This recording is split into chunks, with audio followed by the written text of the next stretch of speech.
जिंदगी की जंग को हार के भी जीत जाए, ना डरे किसी से जो मौत से नजर मिलाए। जिंदगी की जंग को हार के भी जीत जाए, ना डरे किसी से जो मौत से नजर मिलाए। अपने नाम जो कर जाए हर बाजी, वही है खिलाड़ी, वही है खिलाड़ी। खिलाड़ी खिलाड़ी खिलाड़ी खिलाड़ी खिलाड़ी खिलाड़ी खिलाड़ी।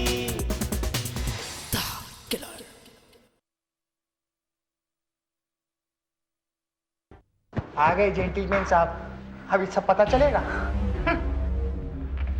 मिस्टर विशाल, तुमने बताया कि मिस्टर राघव की लाश बेडरूम में थी और वो अचानक गायब हो गई, राइट? तो ये देखने और गायब होने के दरमियान कोई आए थे यहाँ?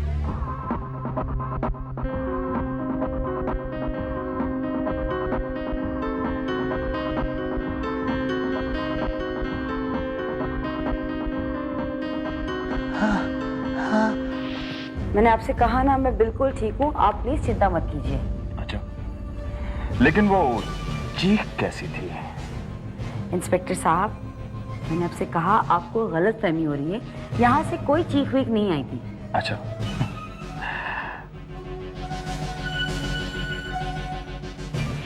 हाँ, आया था ये इंस्पेक्टर।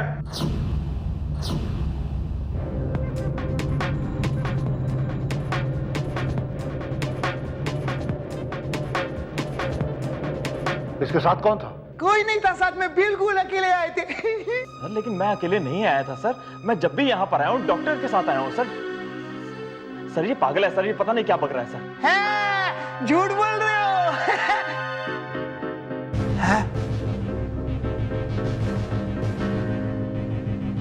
एक मिनट जेंटलमैन, अब मुझे साफ साफ समझ में आ रहा है कि ये इंस्पेक्टर साहब झूठ क्यों बोल रहे हैं। ये इंस्पेक्टर का और ये जेंटिल लेडी का लफड़ा है। और ये क्योंकि इसका पति था, तो ये था इनके रास्ते का कांटा, तो इन्होंने रास्ते का कांटा साफ कर लिया और बलि का बकरा बना रहे मुझे। बकवास कर रहे हैं जाओ। सर ये बकवास कर रहा है सर, ये मेरे और श्वेता के बारे में सर, रिलेशन के बारे में ऐसा बोल रहा है सर। ऐसा कुछ भी नहीं है सर। ये बकवास नहीं कर रहा, इसके कहने में भी कोई मतलब है। इसकी एक बात तो सच है कि लाश बेडरूम में थी, मिस्टर राघव की लाश बेडरूम में थी। ये देखो, ये बेडरूम से मुझे एयर टिकट मिली है जो बेंगलोर से मुंबई तक का है, आज सुबह का है। देखिए मिस्टर राघव यहाँ पर मौजूद थे या नहीं थे, इस बात से तो ये साबित नहीं होता सर कि मैं इस केस में इन्वॉल्व हूँ सर। सर आप एक पागल की बातों में कैसे आ सकते हैं? यहाँ मेरे पति की लाश मेरे सामने पड़ी है और आप इसकी बकवास पे विश्वास कर रहे हैं? नहीं सर।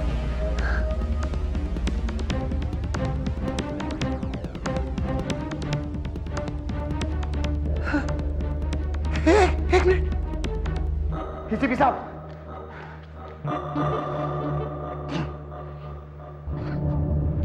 ये देखिए। तो क्या है? ये ये मेरा लाइटर है, ये मैंने वहां रखा हुआ था। जब ये इंस्पेक्टर अकेले आए थे ना, तो इन्होंने सिगरेट जलाई थी और मेरा लाइटर इस्तेमाल किया था। इस पे उनकी उंगलियों के निशान भी मिलेंगे आपको। देखो देखो सर। सही बकवास कर रहा है, उंगलियों के निशान हो ही नहीं सकते हैं सर। ये मैं डॉक्टर खन्ना के साथ भी आया हूँ, हो सकता है मैंने ये लाइटर उठा लिया और सिगरेट सुलगा ली हो सर, और इसके उंगलियों के निशान हो सकते हैं। इंस्पेक्टर, अगर मैं सही सोच रहा हूँ तो आपने कोई सिगरेट भी नहीं सुलगाई थी। सर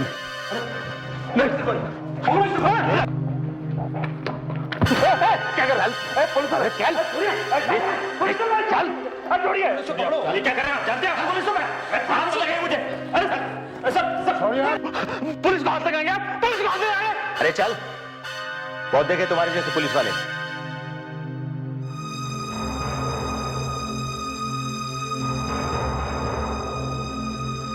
तुम?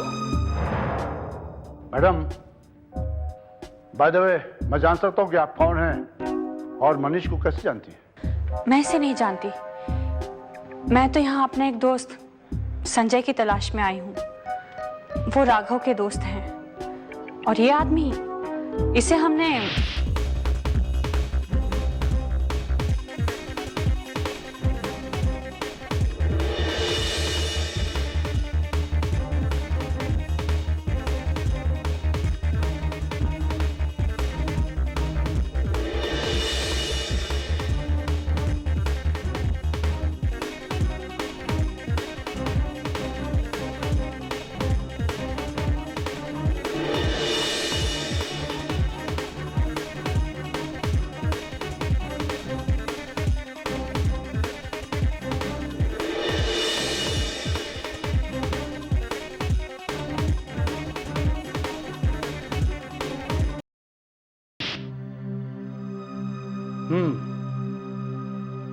Case is crystal clear.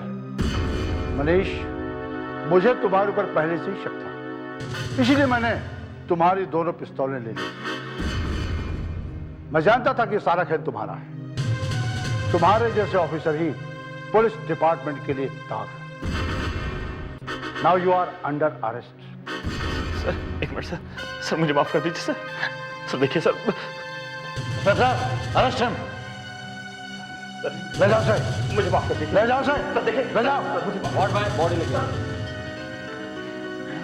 हाँ, मैडम, मिस्टर राघव तो इस दुनिया में रहे नहीं, लेकिन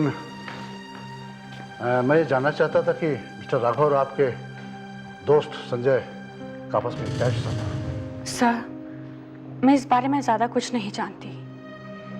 मैं तो खुद अपनी जिंदगी के सवालों में उलझी हुई हूँ, जिनका जवाब मेरे पास में नहीं है।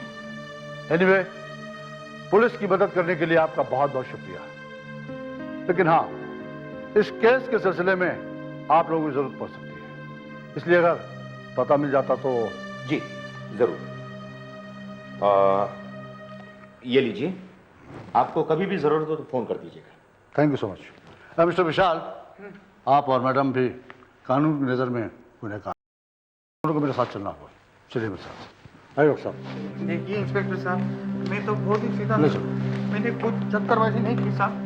मैंने कुछ नहीं किया। Shut up! बेटी, न जाने संजय कहाँ गायब हो गया। उधर बहना का अंतिम संस्कार भी करना है, समझ में नहीं आ रहा क्या करना है। पता नहीं मामा जी, जिंदगी में अचानक इतने सारे मोड़ क्यों और कैसे आ गए। खैर, हमारे जो कर्म हैं वो तो हमें निभाने ही है, चाहे संजय हमारे साथ हो या ना हो। लेकिन अचानक संजय कहाँ गायब हो गया? जमीन खा गई, आसमान निकल गया, न जाने कितने सवाल मेरे जहन में आ रहे हैं। इन सवालों का जवाब तो मेरे पास भी नहीं है मामा जी। शायद आने वाला कल हमारे इन सवालों का जवाब दे सके।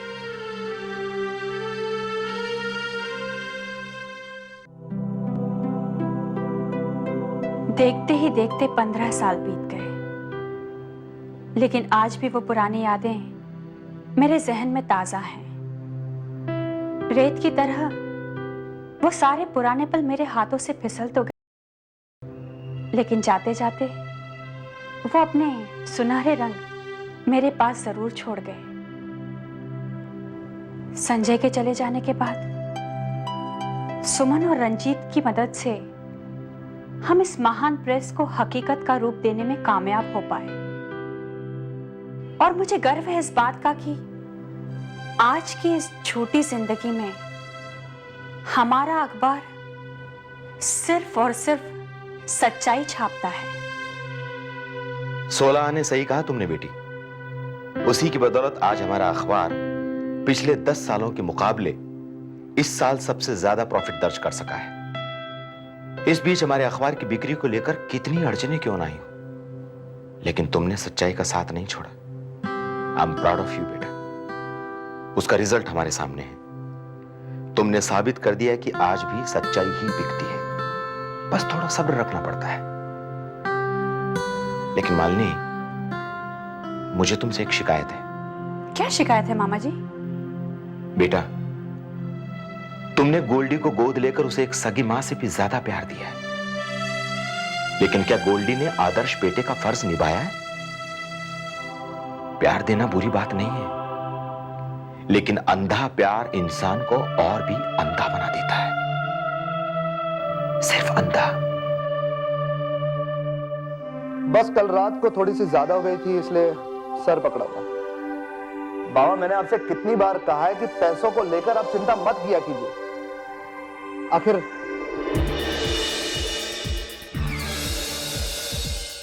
गोल्डी है ना? हाँ, मैं शाम तक पैसों का इंतजाम करके पहुंच रहा हूं।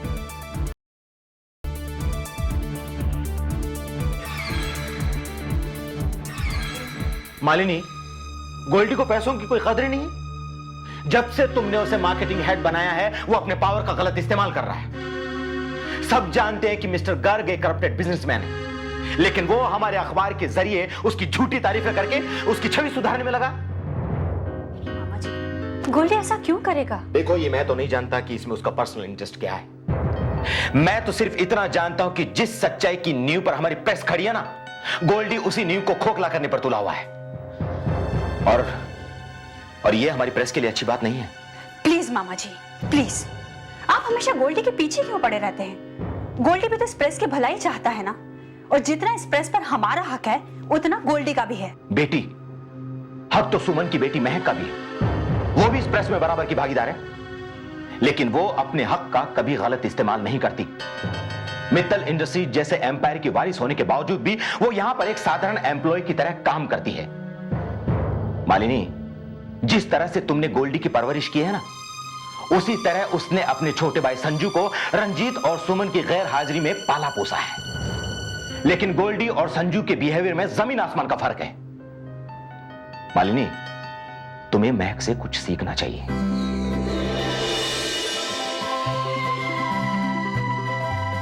मामा जी, उम्र के इस पड़ाव में आप मालिनी आंटी को क्या सिखा पढ़ा रहे हैं? महक, ये मामा जी है ना, वो आज भी मुझे बच्ची ही समझते हैं। अच्छा मामा जी, एक गुड न्यूज है। काफी कोशिशों के बाद एट लास्ट मेरी meeting film producer mister Kumar के साथ तय हो गई है, वो भी आज रात की। मिस्टर कुमार?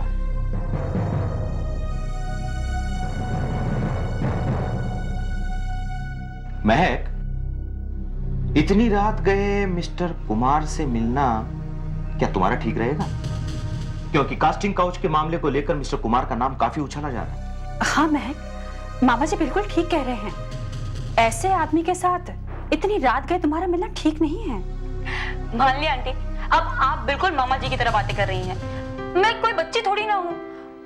और फिर मैं यही तो जानना चाहती हूँ कि मिस्टर कुमार का कास्टिंग काउच के साथ सचमुच कोई इन्वॉल्वमेंट है भी या नहीं। मैं अपना ख्याल रख सकती हूँ मालिनी आंटी, और आप मेरी फिक्र मत कीजिए। मामा जी, आखिर आप साबित क्या करना चाहते हैं?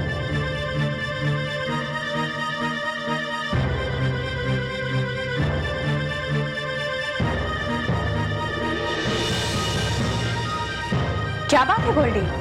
मॉम, मामा जी ने अकाउंट्स डिपार्टमेंट में ये इंस्ट्रक्शंस दिए कि इनकी परमिशन के बगैर मुझे कोई पैसे न दिए जाएं। तो इसमें गलत क्या किया? अकाउंट्स डिपार्टमेंट मेरे अंडर में आता है और मैं कंपनी की भलाई के लिए कोई भी फैसला ले सकता हूं। तो क्या इस कंपनी के पैसों पर मेरा कोई हक नहीं बनता?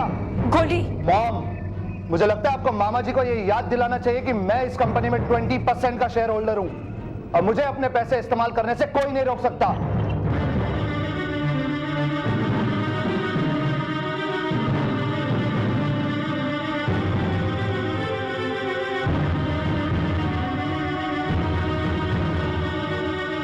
गोल्डी, बड़ों से इस तरह से बात करते हैं? You stay out of this. Goldy, खबरदार जो तुमने महक से ऐसी बात की तो।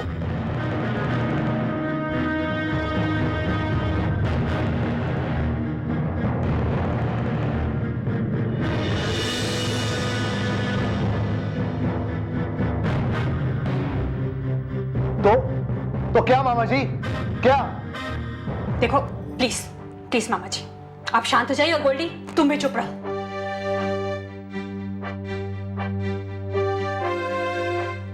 मिस्टर रस्तोगी, देखिए इन फ्यूचर आप गोल्डी से पैसों को लेकर कोई सवाल जवाब नहीं करेंगे। It's my order. मालिनी, ये तुम ठीक नहीं कर रही हो। मामा जी, मालिनी आंटी, अब मैं भी चलती हूँ, वो इंटरव्यू की तैयारियां कर रही थी।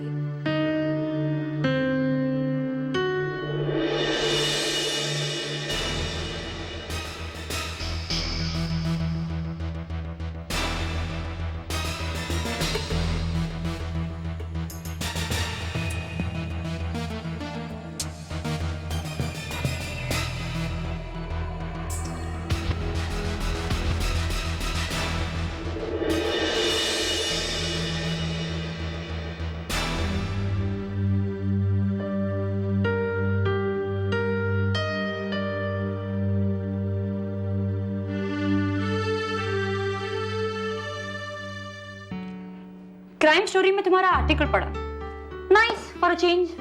तुम्हें क्या मालूम कैसे कैसे पापड़ बेलने पड़ते हैं। Hey Dee, how you doing? तुम Yes. तुम यहाँ क्या कर रहे हो? तुम्हें तो कॉलेज में होना चाहिए। Hello sir, how you doing? Sir आप क्या आर्टिकल लिखते हैं? मैंने आपका वो इनकाउंटर वाला आर्टिकल पढ़ा, माइंड ब्लोइंग सर। आप पुलिस और क्राइम के बारे में अमेजिंग। संजू माय बॉय, हमारा तो काम ही है लोगों के चेहरों से नकली नकाब हटाना। अब अगर हम डरने लगे तो फिर डेमोक्रेसी ज्यादा समय तक टिक नहीं पाएगी। Crime journalism is real journalism, बाकी सब तो दिखावा है, एंटरटेनमेंट का जरिया है। Don't you agree? Right sir, एकदम राइट, बिल्कुल रॉन्ग सर, रॉन्ग। संजू, मेरी एक बात समझ में नहीं आती कि लोगों को अपना काम सबसे भारी क्यों लगता है। कभी दूसरे का काम करके देखें तो हकीकत खुद ब खुद सामने आ जाएगी। Oh really? काफी मेहनत का काम है पेज 3 जर्नलिज्म। बड़े बड़े लोग, बड़ी बड़ी parties, VIPs, stars, interviews, hotels, corporate world, काफी थक जाती होंगी। क्यों संजू? एक्सक्यूज मी मिस्टर वीर, आप अपने आप को समझते क्या है? अगर आप में इतनी हिम्मत है ना तो एक पार्टी कवर करके दिखाइए, मान जाऊंगी मैं आपको। हाँ अब तो तुम बोलोगी। चलो संजू। जी सर। बिल्कुल, I'll catch you later. Same है। ठीक है। Stupid egoistic man.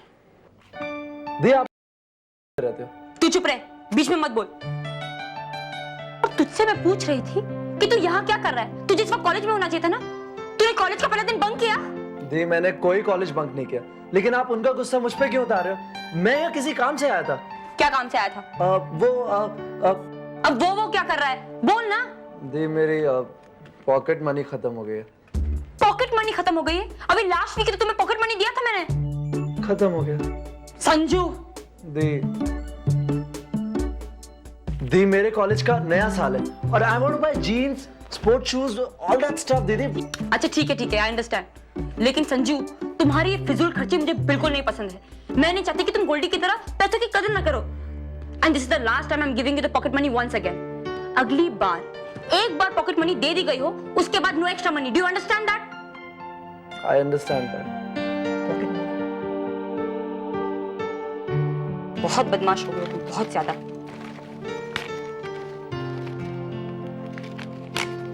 ये लो। थैंक यू सो मच दी। 100 रुपये और आने जाने का कन्वीनियंस 100। पैसों का चस्का लग गया तुम्हें। ये लो। Thank you so much, Dee. You're my sweetest sister. I mean, you are the world's greatest sweetest sister. Thank you so much. You're not welcome, Sanju. But still, thank you very much. Bye. अरे संभल कर जाओ। पागल लड़का।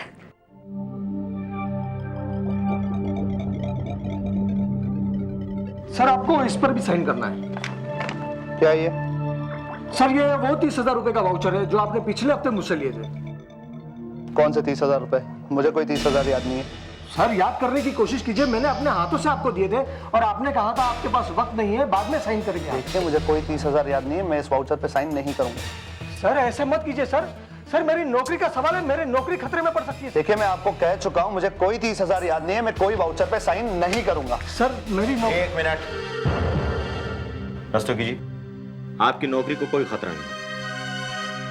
गोल्डी को याद हो ना हो, लेकिन मुझे अच्छी तरह से याद है कि मैंने आपको अपनी आंखों से 30,000 रुपए देते हुए देखा था। Thank you sir. अब चिंता मत कीजिए। गोल्डी, साइन करो। देखिए मामा जी, मुझे कोई 30,000 याद नहीं है, मैं इस वाउचर पे साइन नहीं करूंगा। I said sign the voucher.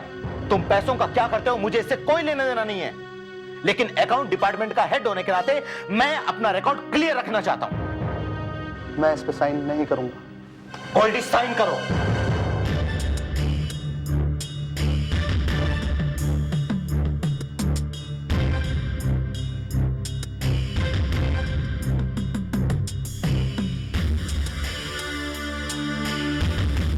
मामा जी, दोबारा ये हाथ पकड़ने की गलती मत करना। मैं तहे दिल से आपकी इज्जत करना चाहता हूं, बेइज्जती नहीं। और मेरे मामलों में टांग अड़ाना छोड़ दीजिए आप। बहुत बुरी चीज हूं मैं। मुझे धमकी दे रहे हो तुम? धमकी, चेतावनी, आपको जो समझना है समझ लीजिए। गोल्डी मामा,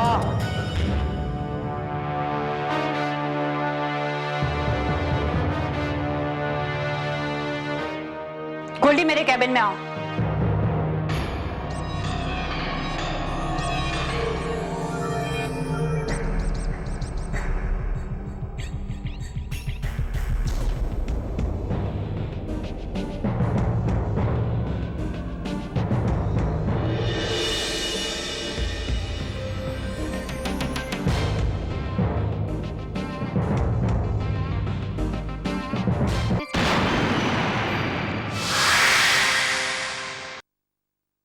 जिंदगी की जंग को हार के भी जीत जाए, न डरे किसी से जो मौत से नजर मिलाए।